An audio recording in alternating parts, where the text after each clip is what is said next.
Hello students, today we are here with our next lecture of human reproduction, and in this lecture we will discuss about another important topic of human reproduction, that is called as menstrual cycle.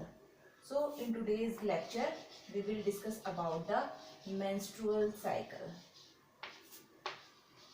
Menstrual cycle, or it is also called as ovarian cycle. The presence of menstrual cycle is the characteristic feature of primates. It is the characteristic feature of primates. It is only present in the primates, like in human females, and one more primate is ape females. Only these two groups are having menstrual cycle. Clear? Now, what is this cycle and how does it takes place? Menstrual cycle is actually the preparation of fertilization and pregnancy in the female body. Now we know that the process of fertilization is completed in the female body, and the further development of the fetus will also takes place in the female body. So this menstruation cycle is the preparation for that. Clear? हमारी जो body है, हमारा जो system है, ये अपने आप को प्रिपेयर करता है फर्टिलाइजेशन के लिए और एम्ब्रियो डेवलपमेंट के लिए. जो हमारा यूट्रस है, यूट्रस और ओवरी के अंदर काफी सारे चेंजेस हमें इस मेंस्ट्रुअल साइकिल के दौरान देखने को मिलते हैं. The starting of menstruation cycle in human females is called as menarche, and it is the age of about 11 to 13 years. That is called as the age of puberty. At that time the menstruation cycle starts in the human female. So its starting in females is called as menarche, and it is about 11 to 13 years. It is almost a 28 days cycle. ठीक है, पूरा cycle complete होने में about 28 days का time लगता है. Approximately 28 days, एक दो चार दिन ऊपर नीचे हो सकता है, इसलिए हम इसे almost a monthly cycle prefer करते हैं. The word menstruation is originated from the word mensem. Mensem means month. So it is a monthly cycle ना. वैसे 28 डेज में कंप्लीट होने वाला साइकिल है. यदि पूरी साइक्लिक प्रोसेस सीक्वेंशियल चलती है तो साइकिल 28 डेज में कंप्लीट हो जाता है, but sometimes it may be very for 1 or 2 days. That's why it is a monthly cycle in the females. At the time of pregnancy for 9 months the menstrual cycle remains suspended. ठीक है, एक बार जब conceive हो जाता है, एक बार जब pregnancy हो जाती है, तो उसके बाद 9 मंथ के गेस्टेशन पीरियड के लिए जो मेंस्ट्रुअल साइकिल है ये फीमेल बॉडी में बंद रहता है, क्योंकि there is no further requirement for the maturation of the egg और the development of secondary oocyte. क्योंकि जो सेकेंडरी oocyte ऑलरेडी बना है ये फर्टिलाइज हो चुका है. अब फर्टिलाइज होने के बाद उसका डेवलपमेंट फीमेल यूट्रस में चल रहा है, इसलिए दूसरे एग के डेवलप होने के लिए कोई रिक्वायरमेंट नहीं है. तो वहां पर for 9 months the menstrual cycle will stops, and it may remain also suspended during the period of lactation. Lactation period के टाइम पर भी ये सस्पेंड रह सकता है. And it stops at the age of menopause. Menopause की stage जो आती है उस टाइम पर ये कंप्लीटली स्टॉप हो जाता है. Menstrual cycle gets completely stops in the female at menopause ना. इसीलिए फीमेल्स के अंदर एक लिमिटेड टाइम पीरियड है हमारे पास. उस लिमिटेड टाइम पीरियड तक ही फीमेल बॉडी एग मैच्योर कर सकती है, from menarche to menopause. Menopause की एज ऑलमोस्ट 48 to 52, 55 years तक हो सकती है. It may be very in the body of a female. It may be of 45 to 55 और 48 to 52 years ऑफ एज. इस एज में आने के बाद मेंस्ट्रुअल साइकिल फीमेल बॉडी में एकदम से बंद हो जाता है, इट मीन्स उस टाइम पर वहां पर कोई भी एग मैच्योरेशन की प्रोसेस नहीं होती है. Now come to the changes which are taking place at the menopause in the female. ये मेनोपॉज एक कोई सडन प्रोसेस नहीं होती है, it is a gradual change. Menopause, it is a gradual change in the female body. यहाँ पर धीरे धीरे फीमेल बॉडी में काफी सारे ग्रेजुअल चेंजेस हमें देखने को मिलते हैं. सडनली नहीं होता है कि सडनली मेंस्ट्रुअल साइकिल इसमें बंद हो गया. तो यहाँ पर धीरे धीरे काफी सारे चेंजेस देखने को मिलते हैं. First one is the level of estrogen, the female reproductive hormone. Estrogen level decreases. इसका फॉर्मेशन ऑलमोस्ट बंद हो जाता है because this estrogen is required for the formation of secondary oocyte. ठीक है, तो यहाँ पर एस्ट्रोजन लेवल एकदम से डिक्रीज हो जाता है, प्रोड्यूस होना बंद हो जाता है फीमेल ओवरी के अंदर. एक और चीज हमें ध्यान रखनी है, in female body a little amount of testosterone is also present, but the amount is very little and the amount of estrogen is very high, so the effect of testosterone is negligible. But at the time of menopause, when the estrogen level decreases, the little bit amount of testosterone starts activate, and in some females the effect of that testosterone can be seen in the form of the growth of facial hairs. क्योंकि testosterone male reproductive hormone है और facial hairs जो है वो mail का एक important character है during the puberty. तो थोड़ा सा टेस्टोस्टेरोन जो फीमेल बॉडी में रहता है ये हमारी बॉडी के अंदर मेनोपॉज की एज में आकर, क्योंकि उस टाइम पर एस्ट्रोजन का लेवल बहुत कम हो जाता है, पहले एस्ट्रोजन का लेवल बहुत ज्यादा होता है, तो उस टाइम पर टेस्टोस्टेरोन का इफेक्ट जो है वो शो नहीं हो पाता because the level of oestrogen is very high. But at the menopause, the level of estrogen decreases and the little bit amount of testosterone shows its effect in the form of the facial hairs. ठीक है, तो यहाँ पर हमें testosterone का effect कि सभी में नहीं होता है, लेकिन कुछ फीमेल्स में हमें टेस्टोस्टेरोन का इफेक्ट देखने को मिल सकता है. The mood of females gets swings because of the hormonal changes. ठीक है, तो यहाँ पर इस एज में फीमेल्स के मूड में भी हमें काफी चेंजेस देखने को मिलते हैं because the hormonal changes are taking place in the body of female. Clear? Due to the decrease in estrogen level the female feels hot flushes. Clear? तो बॉडी से बहुत ज्यादा हीट लिबरेट होती है, तो यहाँ पर फीमेल्स जो है एस्ट्रोजन का लेवल बहुत डिक्रीज होने की वजह से फीमेल्स हॉट फ्लशेस भी फील करती है. Hot flushes are felt by females. So these are the some changes which are taking place at the time of menopause. Clear? Now come to the cycle, that is menstrual cycle. What are the phases of menstrual cycle and how the menstrual cycle is taking place in the female body? Mainly the menstrual cycle is divided into 4 phases. Phases of the cycle are: first phase is the menstrual phase. It is also called as bleeding phase. Menstrual phase or the bleeding phase. During this phase, the vaginal bleeding is taking place. And this phase lasts for about 4 to 5 days. During this time, all the preparations which are taking place in the female uterus at the time of egg maturation, all of these preparations gets dissolved and excreted out of the body through vaginal bleeding. The second phase is called as proliferative phase or follicular phase.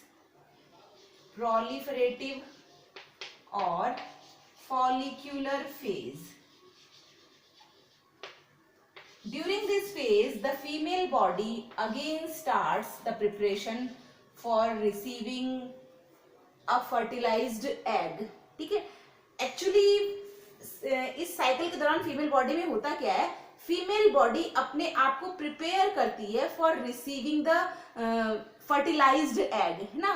System ये suppose करता है कि जब female body से secondary oocyte या egg release होता है तो हमारा सिस्टम ये एक्सपेक्ट करता है कि इसका फर्टिलाइजेशन होगा.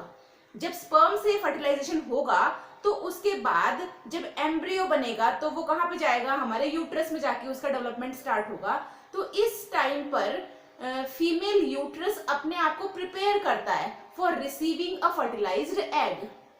ठीक है, तो ये सारी प्रिपरेशंस इस प्रोलिफरेटिव या फॉलिकुलर फेज में आकर स्टार्ट हो जाती है. The endometrium layer starts thickening, और प्रोलिफरेटिव फेज के अंदर जो एग जो सेकेंडरी oocyte बनने की प्रोसेस है ये भी स्टार्ट हो जाती है. And this phase last for about 10 to 12 days. 10 to 12 days के लिए ये प्रोसेस हमारे पास कंटिन्यूअसली फीमेल बॉडी में होती है. एंडोमेट्रियम लेयर स्टार्ट्स थिकनिंग ना, it becomes more vascular and more glandular so that it can bear a fertilized egg.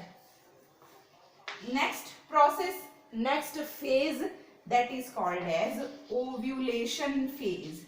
It is not actually the phase, it is only a 1 day phase. ना बहुत long phase नहीं होती, it is only a process that is called as ovulation, and generally it takes place at the 14th day of the menstrual cycle. If the cycle is running smoothly, the 28-day cycle is there, then on the 14th day the ovulation will be taking place in the female body. But if the cycle get disturbed, it may be of 30 days or 26 days, तो यहाँ पर इसका जो ovulation phase है ये एक आध दिन वेरी कर सकता है, but in a normal cycle it is of 14th day. Next phase is called as luteal phase, or it is also called as secretory phase. क्योंकि जब ओव्यूलेशन हो जाएगा तो ओव्यूलेशन के बाद सेकेंडरी oocyte तो रिलीज हो जाएगा, और सेकेंडरी oocyte की जो आउटर लेयर्स हैं, antrum and all the outer layers of the secondary oocyte will form the corpus luteum, and this corpus luteum starts secreting the progesterone hormone. That's why it is called as luteal phase or the secretory phase. Here the formation of corpus luteum will takes place and it starts secreting the progesterone hormone. That's why it is also called as secretory phase. So these are the 4 important phases. This phase lasts for 15th day to 28th day of the menstrual cycle. ठीक है, तो ये हमारे पास day wise पूरा का पूरा 4 phases of menstrual cycle. Now हम इसका डायग्रामेटिक रिप्रेजेंटेशन देखने वाले हैं कि डायग्रामेटिकली हम ये देखेंगे कि कहाँ कहाँ पर बॉडी के कौन कौन से ऑर्गन में इन फेजेस के दौरान क्या क्या चेंजेस हमारी बॉडी के अंदर देखने को मिलते हैं फीमेल बॉडी में. ठीक है, तो इसको हम डायग्रामेटिकली देखेंगे.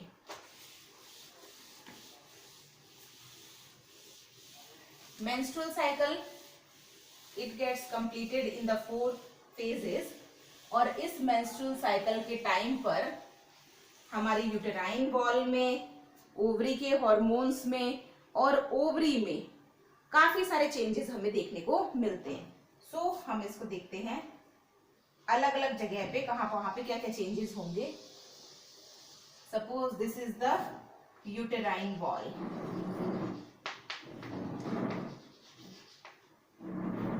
This is the level of ovarian hormones. Here ovarian hormone level is there, and here the changes which are taking place in the ovary. Here the ovary, changes in ovary, and here is the pituitary gland. ठीक है, ये है pituitary gland हमारे पास. ठीक है, अब हम देखने वाले हैं हमारे यहाँ पे कौन कौन से टाइम पे क्या क्या चेंजेस हमें देखने को मिलेंगे. फर्स्ट फेज इज द, ना इसको हम डिवाइड कर देते हैं यहाँ से. First phase is the menstrual phase. This is the menstrual phase. Clear. Menstrual phase के टाइम पर होता क्या है, bleeding. This is also called as bleeding phase. तो यहाँ पर जो एंडोमेट्रियम लेयर बनी थी, ये जो एंडोमेट्रियम लेयर है, ये पूरी एंडोमेट्रियम लेयर डिकम्पोज होती है और डिकम्पोज होकर अलोंग विद द ब्लड, क्योंकि जब एंडोमेट्रियम लेयर का फॉर्मेशन होता है उस टाइम पर यूट्रस में ब्लड सप्लाई भी बहुत हो जाती है, हाईली वेस्कुलर ये हो जाता है, एंडोमेट्रियम काफी थिक हो जाती है, क्योंकि एंडोमेट्रियम थिक और फोल्डेड रहती है एंड उसी फोल्ड के अंदर कहीं ना कहीं जाके एम्ब्रियो सेट होने वाला है. तो यहाँ पर ये काफी फोल्डेड और थिक हो जाती है, ब्लड सप्लाई भी काफी सारी हो जाती है. ठीक है. जब एग का फर्टिलाइजेशन नहीं होता है तो ये सारी प्रिपरेशंस जो यहाँ पर हुई है, ये सारी प्रिपरेशन डिसॉल्व होना शुरू होती है और डिसॉल्व होकर along with the excess of blood it gets removed out from the body. तो ये 4 to 5 डेज तक चलने वाली प्रोसेस होती है. तो इस मेंस्ट्रुअल फेज में क्या होता है, जो एंडोमेट्रियम लेयर बनी है ये डिकम्पोज होकर along with the blood body से बाहर एक्सक्रीट आउट हो जाती है. इस टाइम पर जो प्रोजेस्टेरॉन का लेवल है, प्रोजेस्टेरॉन हार्मोन का लेवल एकदम लो रहता है. This is the low level of progesterone. एकदम लो प्रोजेस्टेरॉन लेवल है. ये low progesterone level pituitary gland को स्टिमुलेट करता है. ठीक है. दिस लो, मैं यहाँ पे इसको अलग से मार्क कर देती हूँ. This low level of progesterone stimulates ना, ये क्या है यहाँ पे, लो प्रोजेस्टेरॉन लेवल. ठीक है. तो ये low progesterone level it stimulates the pituitary gland for the secretion of FSH. FSH means follicle stimulating hormone. ठीक है. तो यहाँ पे क्या हुआ है, फर्स्ट फेज में, मेंस्ट्रुअल फेज में जो एंडोमेट्रियम लेयर थी ये यहाँ से डिकम्पोज होकर बॉडी से बाहर रिलीज हो रही है और इस टाइम पर प्रोजेस्टेरॉन का लेवल क्या है, एकदम लो लेवल है प्रोजेस्टेरॉन का. This low level of progesterone stimulates the pituitary gland for the secretion of FSH. Now the pituitary gland is going to secrete the FSH. ठीक है. तो यहाँ पे पिट्यूटरी ग्लैंड क्या करती है, FSH का सिक्रीशन करती है, फॉलिकल स्टिमुलेटिंग हार्मोन. और इस FSH के सिक्रीशन से the primary follicles of the ovary gets stimulated. ठीक है. तो ओवरी में क्या चेंजेस देखने को मिलेंगे, यहाँ पे हमारे पास प्राइमरी फॉलिकल है, this is the primary follicle. ठीक है. This primary follicle starts changing ना, it increases in its size. तो यहाँ पर प्राइमरी फॉलिकल का साइज इंक्रीज होने लग जाएगा. दिस स्टार्ट्स ग्रोइंग ना, फिर से यहाँ पर इसका साइज क्या हो जाएगा, हमारे पास बड़ा साइज. तो ये यहाँ पर पूरा का पूरा प्राइमरी फॉलिकल जो है ये बेसिकली क्या हो जाएगा, साइज में एनलार्ज हो जाएगा और एनलार्ज होने के बाद इससे किसका फॉर्मेशन होगा, सेकेंडरी oocyte का. तो यहाँ पर हमारे पास सेकेंडरी oocyte का फॉर्मेशन होता है. This is the secondary oocyte. Clear. तो इस फेज को हम कहते हैं फॉलिक्यूलर फेज और द प्रोलिफरेटिव फेज. ये सारे चेंजेस हमें कहाँ देखने को मिलेंगे, ओवरी के अंदर जो प्राइमरी फॉलिकल्स है. So this is called as follicular phase. Second one is the follicular phase. अब यहाँ पर एंडोमेट्रियम यूट्रस की लेयर में क्या चेंजेस होंगे और प्रोजेस्टेरॉन लेवल में क्या चेंजेस होंगे वो हमें देखना है. और जो एस्ट्रोजन लेवल है, क्योंकि यहाँ पर जो फॉलिकल्स बनना स्टार्ट हो गए हैं तो एस्ट्रोजन लेवल भी क्या होगा, increase. These follicle secretes estrogen. ठीक है. तो यहाँ पे एस्ट्रोजन का लेवल क्या होगा, ज्यादा. तो यहाँ पे estrogen level, ovarian hormone that is estrogen, its level is high. तो हाई लेवल ऑफ एस्ट्रोजन हमें यहाँ पे देखने को मिलेगा. और एंडोमेट्रियम की लेयर जो बिल्कुल डिकम्पोज हो चुकी थी, दिस स्टार्ट्स मेकिंग, है ना, फिर से बनना ये यहाँ पर स्टार्ट हो जाएगी. तो the layer of endometrium is starts forming. तो यहाँ पर एंडोमेट्रियम की लेयर का फॉर्मेशन स्टार्ट हो जाता है. This layer becomes almost 2 to 3 centimetre thick and more glandular. ठीक है. Centimetre not, it is millimetre. 2 to 3 millimeter thick and it becomes more glandular. ठीक है, इस टाइम पर धीरे धीरे हमारे पास प्रोजेस्टेरॉन का लेवल भी क्या होता है, इंक्रीज होने लग जाता है. तो level of progesterone also starts increasing. Clear? This is the Graafian follicle जो सेकेंडरी oocyte फॉर्म करने वाला है. तो ये यहाँ पर क्या फॉर्म हो गया हमारे पास, Graafian follicle. This is Graafian follicle. Clear? So these changes will takes place at the follicular phase. This is the follicular phase ना. फिर से मैं एक बार रिमाइंड करवाती हूँ आपको, फिर से रिकॉल करेंगे हम. फर्स्ट जो ब्लीडिंग फेज है, मेंस्ट्रुअल फेज है, इस ब्लीडिंग फेज पे प्रोजेस्टेरॉन लेवल क्या होता है, एकदम लो लेवल प्रोजेस्टेरॉन का प्रेजेंट है.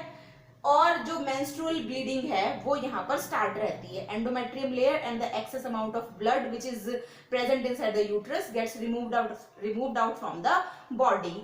और ये जो लो लेवल ऑफ प्रोजेस्टेरॉन है, this low level of progesterone stimulates the pituitary gland for the secretion of FSH. Now the pituitary gland starts secreting follicle stimulating hormone, and this follicle stimulating hormone stimulates the primary follicles of the ovary. These primary follicles start growing and they form a secondary follicle or the Graafian follicle. ठीक है, और इस time पर जो oestrogen का level है, the level of estrogen, this is the level of estrogen. The estrogen level is at its peak and the level of progesterone is also starts increasing. Now this increased level of estrogen will again stimulate the pituitary gland. ठीक है, ये जो हमारे पास estrogen का high level है, increased level of estrogen again stimulate the pituitary gland for the secretion of LH. LH means luteinizing hormone. Clear? तो यहाँ पर लो लेवल ऑफ प्रोजेस्टेरॉन ने पिट्यूटरी ग्लैंड को स्टिमुलेट किया था FSH के सिक्रीशन के लिए. Now the increased level of oestrogen also stimulates the pituitary gland for the secretion of luteinizing hormone. ठीक है, तो जैसे ही luteinizing hormone का secretion होगा, यहाँ पर हमारे पास जो ये ग्राफियन फॉलिकल है, it releases the secondary oocyte. तो यहाँ पर इससे secondary oocyte का रिलीज होगा. Clear? And this secondary oocyte releases its outermost layer. This layer is called as corpus luteum. Clear? तो यहाँ पर सेकेंडरी oocyte रिलीज हो गया है और सेकेंडरी oocyte के रिलीज से ये जो हमारे पास फॉर्म हुई है, it is the corpus luteum. At this time the hormonal level is increasing. The level of progesterone is start increasing. Corpus luteum जैसे ही फॉर्म होगा, क्योंकि कॉर्पस ल्यूटियम के फॉर्म होने के बाद corpus luteum is going to start the progesterone hormone. So the level of progesterone starts increasing and it continues till the development of the complete embryo. ठीक है, यहाँ पर जैसे ही ये this is the ovulatory phase, this third one is the ovulatory phase. ठीक है, तो ये हमारे पास कंप्लीट हुआ ओव्यूलेटरी फेज, क्योंकि ओव्यूलेशन यहाँ पर हो चुका है. It is on 14th day of the menstrual cycle. Clear? Now what are the changes takes place in the fourth phase, that is the corpus luteum phase. This corpus luteum starts growing. Now this is the corpus luteum. If the fertilization of this secondary oocyte will takes place, then the development of embryo will starts in the female body, and corpus luteum is continuously secreting the progesterone hormone for the further development of the fetus inside the female body. The wall of uterus is continuously going thicker and more vascular. ठीक है, यहाँ पर जैसे जैसे progesterone का level increase होगा, जो endometrium layer है ये कंटिन्यूअसली थिक होती चली जाएगी और more vascular and more folded, because one of the fold is going to having the embryo inside it, and after that the placenta development and the further development of the embryo will starts. Clear? So this is called as the luteal phase. If the pregnancy is going on यदि egg fertilize हुआ है तो pregnancy start होगी और उसके बाद corpus luteum अपना पूरा काम करना स्टार्ट कर देगी। And if the egg is not fertilised, ठीक है, फर्टिलाइजेशन हुआ तो ये जितना भी प्रिपरेशन फीमेल बॉडी में हुई है ये सारी प्रिपरेशंस यूज होने वाली है, क्योंकि चाइल्ड के डेवलपमेंट के लिए हमें इन सब की जरूरत पड़ने वाली है, तो ये सारी चीजें काम आने वाली है। But if the pregnancy is not there, if the egg is not fertilised, then this corpus luteum will changes into the corpus albicans. It changes in the corpus albicans, and all of the preparations which are taking place in the uterine wall, these starts degrading. ठीक है, सारी dissolve होना start हो जाती है, क्योंकि अब इसकी कोई जरूरत नहीं है, इस थिक एंडोमेट्रियम लेयर की कोई जरूरत नहीं है, क्योंकि एग ही फर्टिलाइज नहीं हुआ है, तो यहाँ पर इन सब की कोई भी रिक्वायरमेंट नहीं है। That's why the corpus luteum will form the corpus albicans and the level of progesterone start going to decreasing. धीरे धीरे धीरे धीरे प्रोजेस्टेरॉन का लेवल जो है वो डिक्रीज होना स्टार्ट हो जाता है। और आफ्टर 28th डे ना, this phase last, the luteal phase last for the 28th day ना, आफ्टर द ओव्यूलेशन। ओव्यूलेशन यदि 14th डे को कंप्लीट हो गया है तो 15th to 28th डे, और यदि ओव्यूलेशन 1 डे डिले हुआ है और 15th डे को ओव्यूलेशन हुआ है तो नेक्स्ट टू द ओव्यूलेशन, ठीक है, जैसे ही ओव्यूलेशन का नेक्स्ट डे है वहां से ल्यूटियल फेज स्टार्ट होगी और 28th डे तक ये चलने वाली है। 28th डे के बाद यहां पर फिर से क्या होगा, ब्लीडिंग फेज स्टार्ट होगी। ठीक है, तो जब उस टाइम पर ये हमारे पास जो प्रोजेस्टेरॉन लेवल है it is at its peak at the time of development of embryo. If the secondary oocyte gets fertilized with the sperm, then the development of embryo will start and the level of progesterone increases, and all the preparations which are taking place in the uterine wall, these are required for the development of the uterus. And if the egg is not fertilized, then what will happen? If the egg is not fertilized, then again the menstrual phase will starts. Clear? So these are all the changes which are taking place in the ovarian wall, in the uterine wall, and in the ovarian hormones. How these all are going to taking place in the female body, और किस तरह से menstrual cycle हमारी body में run करता है, ये diagrammatically आपको बहुत अच्छे से समझ में आया होगा, एकदम क्लियर। ठीक है, तो यहाँ पर नेक्स्ट हमारे पास क्या होने वाला है, मेंस्ट्रुअल साइकिल फिर से स्टार्ट हो जाएगा। यदि प्रेगनेंसी कंसीव होती है, यदि फर्टिलाइजेशन हो जाएगा तो for 9 months of the gestation period the menstrual cycle will stops in the female body because there is no further requirement of the maturation of egg till the birth of a child is going to take place. Clear? This is also called as weeping of uterus. ठीक है, इसे हम weeping of uterus भी कहते हैं, क्योंकि एक तरह से हम देखते हैं कि यूट्रस वॉल अपने आप को काफी हद तक रेडी करती है फर्टिलाइज्ड एग बियर करने के लिए, और एंड में जब फर्टिलाइजेशन नहीं होता है तो सारी प्रिपरेशंस जो है हमारी, जो जितनी प्रिपरेशंस यूट्रस में हुई थी वो प्रिपरेशंस किसी काम नहीं आने वाली है। This is also called as weeping of uterus, और it is also called as funeral of egg. जो एग आया था उसका फ्यूनरल भी हम इसे कहते हैं ना। इस पे एग्जाम में क्वेश्चन भी आता है, एग्जाम में क्वेश्चन आपसे पूछते हैं what happens to the egg if it is not fertilised. ठीक है, तो एग फर्टिलाइज नहीं होता है तो क्या होता है, एग फर्टिलाइजेशन नहीं हुआ तो हमारे पास होगा menstrual cycle. Again the recap of this cycle is, first is menstrual phase. In menstrual phase, it is the bleeding phase. The endometrium layer of the uterus and the excess amount of blood is going to excrete out from the body. At this time, the level of progesterone is low level. This low level of progesterone stimulates the anterior pituitary for the secretion of FSH. This anterior pituitary secretes the follicle stimulating hormone, and this hormone stimulates the primary follicles of the ovary. These primary follicles starts growing and they grown up and form a Graafian follicle. These Graafian follicles secrete the estrogen hormone, and this estrogen hormone, the increased level of estrogen hormone again stimulate the pituitary gland for the secretion of luteinizing hormone.